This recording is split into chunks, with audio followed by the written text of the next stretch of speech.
Right, so the International Olympic Committee says it had no alternative solution. That's how it explained cutting Indonesia out of global sport for refusing to host athletes from a state on trial for genocide. No alternative, apparently, but to punish the country that still has a conscience. The IOC has ordered every federation not to stage events in Indonesia, suspended all cooperation, and frozen its 2036 Games bid, all because Jakarta refused visas for Israeli gymnasts at the World Artistic Gymnastics Championships. Indonesia said it understood the consequences, and they meant it too. And it stood by its decision to maintain public and international order. To take a stand for that, to prove they still mean something, the IOC decided to call that discrimination. In truth, it was sovereignty. And that's the problem. Indonesia acted with the principle the Olympics were meant to represent in their own charter. And the IOC has instead blinked for Israel's sake. Right, so when the International Olympic Committee announced that it was cutting Indonesia out of world sport, the committee told every international federation not to host events in the country, so suspended cooperation with the Indonesian Olympic Committee and froze Indonesia's 2036 Olympic Games bid. And the reason was not violence or corruption or anything like that, it was a visa decision. Indonesia had refused to allow Israeli gymnasts to enter the country for the World Artistic Gymnastics Championships, which took place in Jakarta between the 19th and 25th of this month. The IOC said it had no alternative solution. Those three words exposed what the organisation has now become. It was not a guardian of principle, but an enforcer of obedience in Israel's interests. A global institution claiming neutrality had instead chosen to punish a sovereign state for acting on conscience during an active genocide case at the International Court of Justice. That was the point when the old assumption died, frankly. The belief that the Olympic movement still believed in fairness, still stood for that, stood for equality, or that it could tell the difference between a host protecting public order and a bureaucracy protecting power. Indonesia's position, though, was unambiguous. The Youth and Sports Minister Erick Thohir said the government understood the consequences of its decision. He explained that the refusal was made to maintain public order, later clarified that point, that it was also to maintain international order. His words were not evasive, they were deliberate. Indonesia's government, aware of how the decision would be framed in Western capitals, chose to state openly that it acted within its rights and in accordance with its responsibilities. There was no mass unrest, no violence in the streets. The public order Thohir referred to was moral, not physical. The order of a society that does not accept the presence of representatives from a state accused of genocide while the evidence is still being heard in The Hague. Indonesia does not have diplomatic relations with Israel, it has to be said. Its position on Palestine has been a consistent one for decades. Benjamin Netanyahu dreams of normalising ties with the country ahead of Israeli elections next year, but I fancy he's going to have to keep on dreaming on that score. What the IOC called discrimination was in fact a continuation of national policy shaped by law, history and public will. But the IOC has reacted as if the crime had been committed. Its executive board met and declared that it could find no alternative because, God forbid, they take a stand against Israel, as they have against the likes of Russia or Belarus. It moved immediately to suspend cooperation, to blacklist the country from hosting future competitions, and to put its Olympic bid on hold indefinitely. This was coercion, it wasn't governance at all.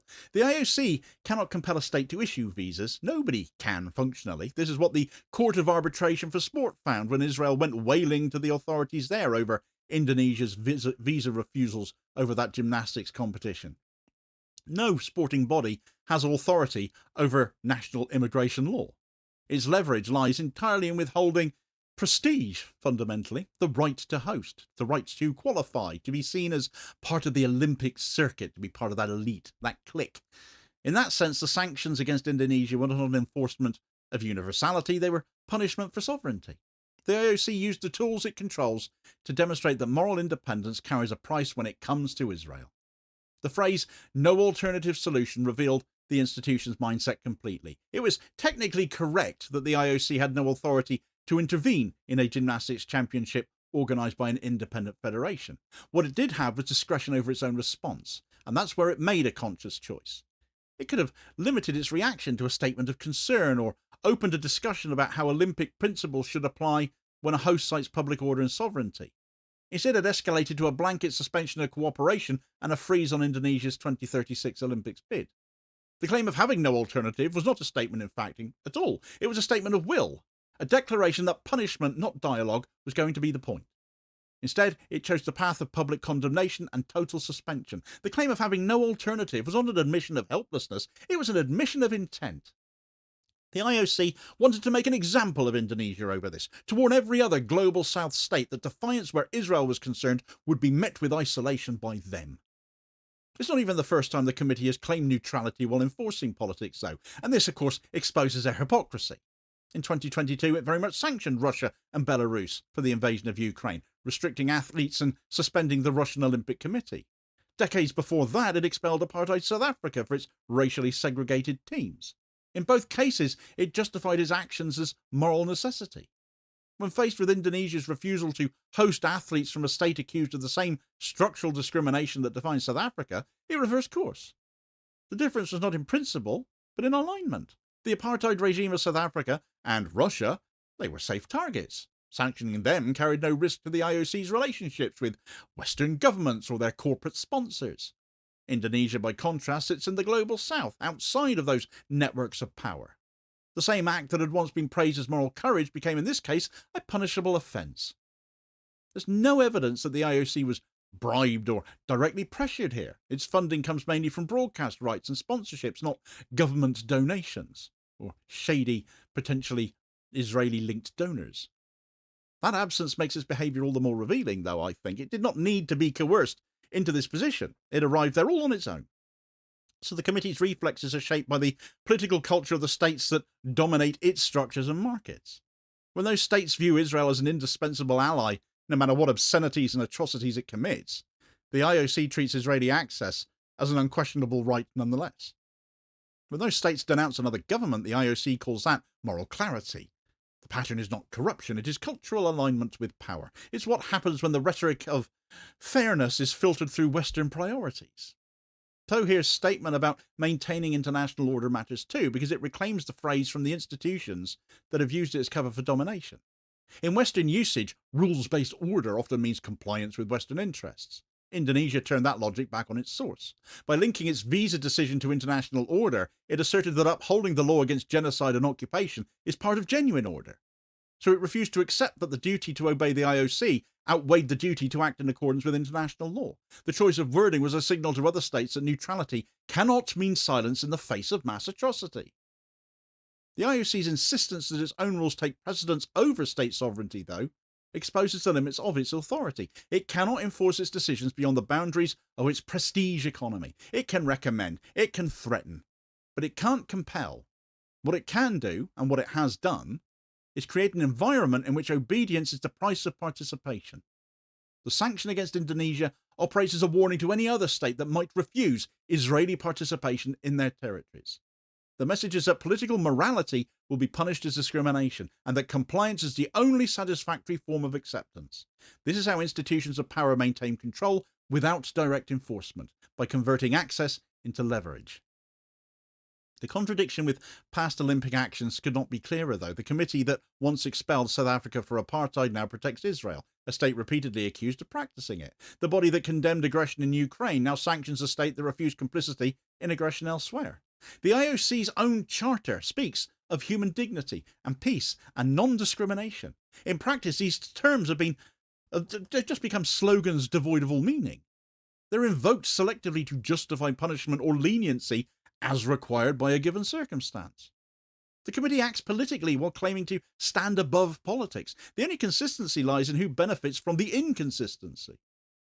Indonesia's decision was democratic and it was lawful. It was their right. There was no breakdown of order, only the government's anticipation of the public reaction if Israeli athletes were allowed to compete on their soil.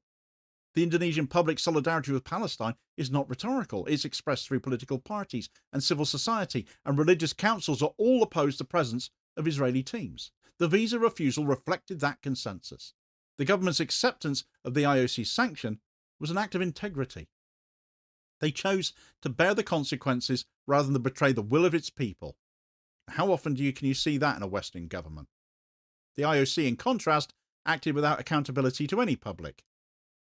It operates behind closed doors, insulated from the democratic pressures it punishes others for responding to.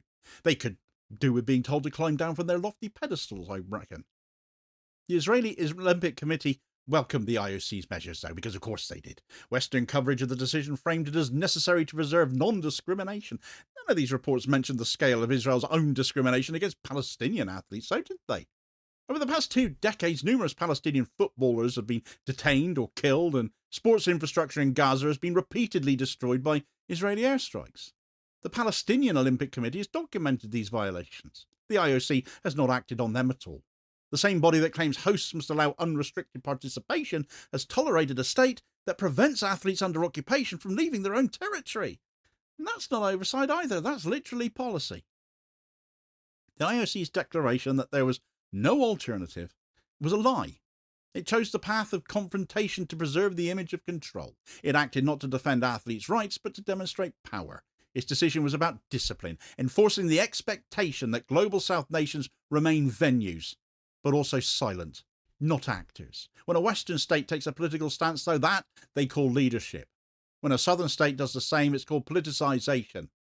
And this skewed and biased viewpoint is built into the structure of international sport, which operates under Western legal jurisdictions and Western sponsorship contracts and Western media narratives. The IOC does not have to conspire with governments to serve their interests. Its institutional DNA already lines up with them. The committee's actions also betray the athletes and fans who still believe in the Olympic ideal and what is written in the Olympic Charter. The movement's credibility depends on the perception that it stands for something more than commerce. By punishing Indonesia for acting on conscience, the IOC undermined its own claim to moral authority.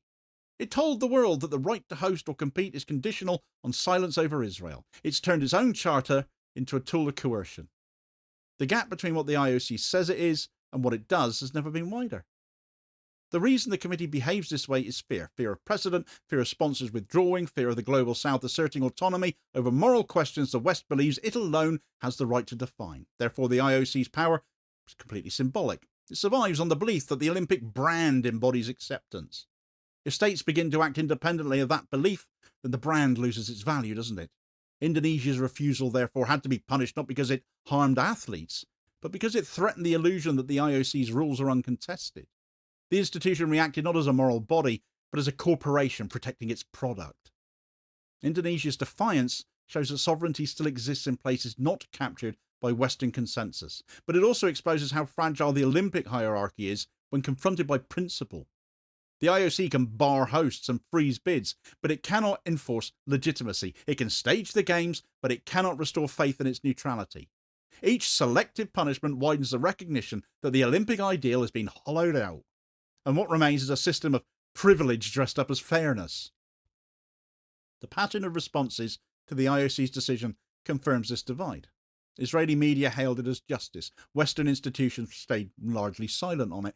Commentators across the Global South have condemned it as hypocrisy. Several independent media outlets have called it out.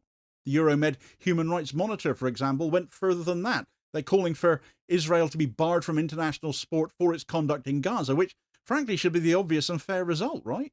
If it's the right treatment for Russia and Belarus and apartheid South Africa, then it should be what happens to Israel too.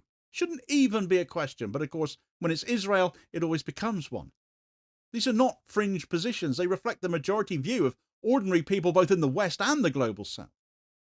The IOC's alignment with minority power against global conscience is unsustainable. It can manage events, but it cannot manage perception now. The Indonesian government has lived with this before. It lost the under-20s football tournament for the same reason 2 years earlier. It learned that moral consistency carries financial costs. They knew this could happen. But it also learned that such costs can be endured. The IOC's action does not isolate Indonesia from its region or from the Global South. It isolates the IOC from moral credibility. Each punishment handed down for political defiance reinforces the perception that the institution represents Western power rather than universal principle. The more the IOC insists on neutrality, the more transparently political it ends up becoming. When the IOC speaks of neutrality, it means compliance. When it speaks of fairness, it means obedience. When it says it has no alternative, it means it has no guts, no courage. The committee's fear of precedent outweighs its commitment to justice. It knows that if Indonesia's stance were accepted, others would follow. And that's why it chose punishment over negotiation. It wanted to close the door on the idea that a Global South state can act on conscience without consequence. How dare they? Indonesia's response has been steady. It has not sought to escalate. It has not withdrawn from the movement. It has accepted the penalty and maintained its position regardless. That quiet endurance, that righteousness exposes the IOC's weakness and cowardice more effectively than protest ever could. The committee needs willing hosts. Without them, its authority is theoretical. Indonesia has demonstrated that it is possible to stand outside the line of compulsion and survive. And in doing so, it's revealed the IOC's dependence on the very states it tried to discipline. The reality is very simple. A host country refused to issue visas to athletes from a state under genocide investigation. The IOC retaliated by suspending cooperation and freezing an Olympic bid. The host minister said his government understood the consequences and linked its decision to public and international order. So there were no riots, there was no breakdown, there was no diplomatic collapse, there was an assertion of sovereignty. The IOC called it discrimination instead and mobilised its machinery to punish. The facts require no interpretation to show what happened here, do they? The interpretation only clarifies why it matters. The deeper meaning is that international institutions are reverting to their original function, protecting hierarchy. The IOC is an example into the global system that claims to defend rules while bending them for its allies. The committee's decision on Indonesia is part of that structure, not separate from it. It exposes how even soft power bodies have internalized the same divisions that define global politics. The West speaks of fairness while enforcing submission. The South acts on conscience and is told it has broken the rules. That pattern is no longer sustainable under the weight of its own contradictions. The IOC's behaviour has consequences beyond sport. It undermines faith in the idea that any global institution can act impartially.